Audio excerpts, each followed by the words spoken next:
Si Kim Jong-un ay kilala sa pagiging ingrande kapag nagpapakita sa publiko, pero pagdating sa kanyang mga biyahe ay kabaliktaran. Sobrang lihim at puno ng misteryo. Para itong eksena sa isang spy movie dahil hindi basta-basta nalalaman kung paano siya nakakarating sa iba't ibang lugar. Hindi siya katulad ng ordinaryong tao na dumadaan lang sa airport. Dahil dito, nagiging palaisipan kung ano talaga ang nangyayari sa likod ng kanyang mga paglalakbay.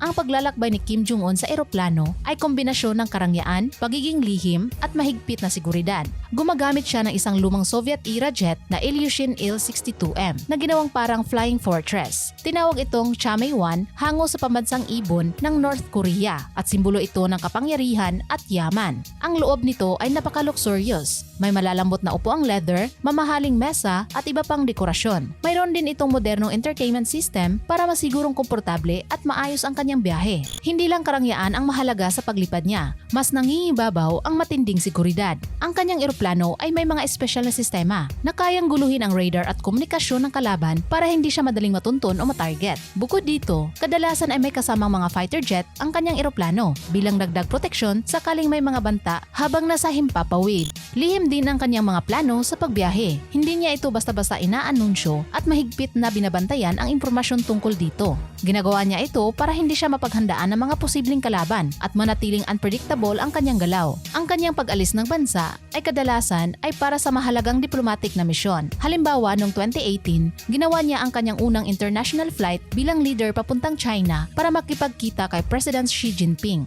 isang mahalagang pangyayari sa diplomasya ng North Korea. Ginamit niya ang Il-62M dahil praktikal ito at may simbolikong halaga. Kayang lumipad nito ng malalayong distansya na halos aabot ng 10,000 kilometers nang hindi kailangang mag-refuel. Kaya mas napapanatili ang lihim at seguridad ng kanyang biyahe. Bukod sa pangunahing eroplano ni Kim Jong-un, may kasama rin siyang cargo plane sa kanyang mga biyahe. Dito nilalagay ang mahahalagang gamit tulad ng kanyang limousine. Isa sa pinakakilalang gamit niya ay ang kanyang armored Mercedes Maybach limousine. Hindi lang ito simpleng mamahaling sasakyan. Para itong fortress on wheels dahil may matinding proteksyon, bulletproof at kayang labanan ang mga pagsabog. May gulong na kahit masira ay kaya pa ring tumakbo at ang loob ay selyado para maprotektahan siya laban sa chemical attacks. Ang limousine ay bahagi lamang ng mas malaking convoy tuwing siya ay bumabiyahe. May iba't ibang sasakyan na may kanya-kanyang tungkulin para masigurong siya'y ligtas. May mga lead cars na nauuna para mag-check kung ligtas ang daan at mga posibleng banta na maaaring sumalubong. May mga escort vehicles naman na nakapaligid sa kanyang sasakyan para dagdag proteksyon at may iba pang sasakyan na sumusunod sa likod ng convoy. Ang sistema ng paglalakbay ni Kim Jong-un ay napaka-organisado at komplikado, ngunit hindi lang ito para sa seguridad. Ginagamit din ito para ipakita ang kanyang kapangyarihan at prestiheyo. Halimbawa, noong 2019 niyang pagbisita sa Russia, nagdala pa siya ng kanyang armored Mercedes Maybach sa pamamagitan ng espesyal na tren.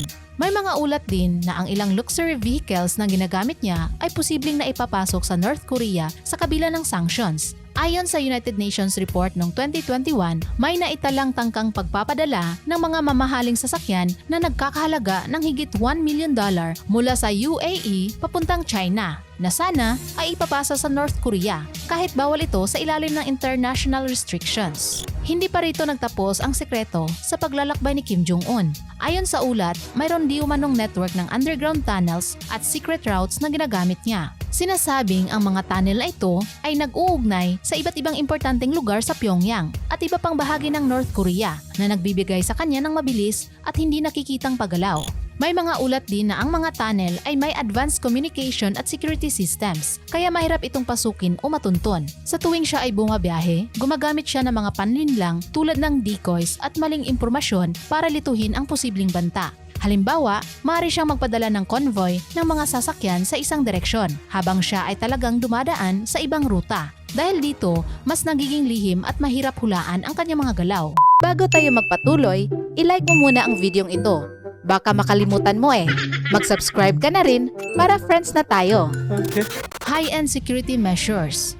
Isa rin sa pinakakapansin-pansin na strategiya ay ang paggamit ng body doubles. Hindi lang sila basta kamukha niya. Sila ay dumaan sa mahigpit na pagsasanay para gayahin ang kanyang kilos, pagsasalita at paraan ng paglalakad.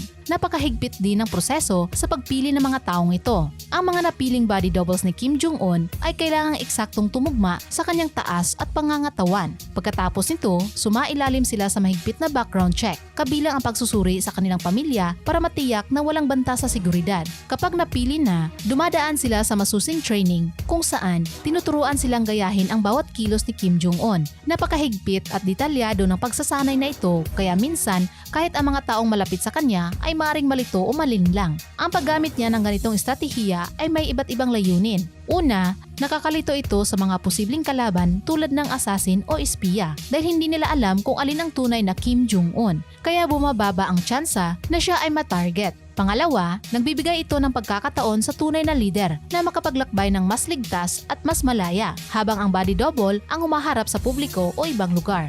Ang kanya namang mga bodyguards ay mula sa Korean People's Army at kailangang pumasa sa mahigpit na requirements tulad ng height at physical fitness. Sumailalim din sila sa matinding training sa martial arts, marksmanship at evasion techniques. Ang kanilang pangunahing tungkulin ay bumuo ng protective ring sa paligid ni Kim Jong-un na may 360-degree coverage para matiyak ang kanyang kaligtasan sa lahat ng anggulo. Ang protective ring niya ay binubuo ng maraming layer ng bodyguards na nakapwesto sa harap, gilid at likod niya. Hindi lang sila basta lakas. Sila ay mga highly trained na tagamasid na sanay magbantay sa kapaligiran. Ang pangunahing depensa nila ay ang kakayahang matukoy at pigilan ang anumang banta bago pa ito lumala. Gumagamit sila ng kombinasyon ng tradisyonal at modernong komunikasyon tulad ng badges, password system at radio earpieces para sa koordinasyon. Kahit may arma sila, mas pinahahalagan ang kanilang kasanayan sa hand-to-hand combat at ang pagiging alerto sa anumang posibleng panganib sa paligid. Bukod sa mga personal bodyguards, may karagdagang security force pa si Kim Jong-un na tinatawag na Guard Command. Sila ang responsable sa pag-secure ng mismong lugar na pupuntahan niya tulad ng opisina, tirahan o hotel, pati na rin sa mga bansang binibisita niya. Nagtatayo sila ng maraming security layers na umaabot hanggang kalahating milya mula sa kinaroroonan ng leader.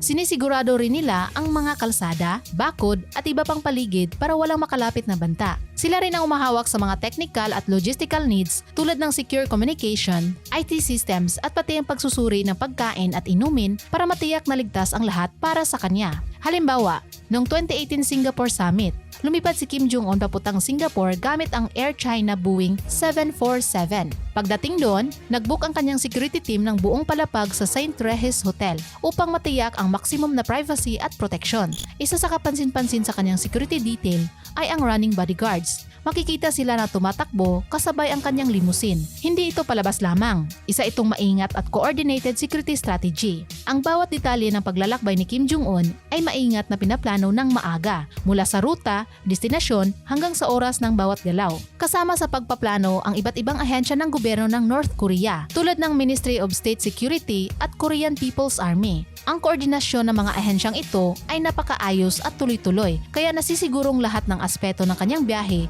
ay may saklaw at proteksyon.